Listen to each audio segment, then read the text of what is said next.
కానీ కొన్ని వృత్తుల వారికి వాళ్ళకి ఒక కండిషన్స్ ఉంటుందండి. డిఫెన్స్ డిపార్ట్మెంట్స్ వాళ్ళకి నాకు కూడా తెలిసిన కొంతమంది ఉన్నారు. వాళ్ళు సెక్యూరిటీ గార్డ్స్ వాళ్ళకందరికీ షూ వేసుకోవాలని ఉంటుందండి అక్కడ రూల్. లేకపోతే వాళ్ళ హైయర్ అఫీషియల్స్ ఒప్పుకోరు. లేదా వాళ్ళు నడిచి వెళ్తున్నటువంటి స్థలంలో వాళ్ళ యొక్క కాలు హాని అవుతుందని కంపల్సరీ అక్కడ షూస్ పెట్టుంటారు. వృత్తిపరంగా ఆ వృత్తి సమయంలో వేసుకోండి.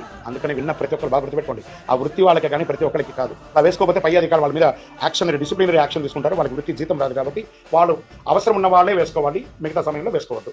ఒక రిక్వెస్ట్ పెట్టండి. లేదా మీకు మీ కాళ్ళకు హాని కలిగే తీరుతుంది. ఇప్పుడు కోల్డ్ స్టోరేజ్లో పనిచేసే వాళ్ళు చాలా మంది నాకు తెలిసిన వాళ్ళు ఉన్నారు. వాళ్ళందరూ కూడా కంపల్సరీ ఫుల్ వాళ్ళు సూట్ వేసుకుంటారు. షూతో పాటు కూడింది. లేకపోతే -4 డిగ్రీ -10 డిగ్రీస్ లోపల కోల్డ్ స్టోరేజ్లో 10 గంటలు 12 గంటలు పనిచేస్తారు ముఖం వరకు కనబడకుండా.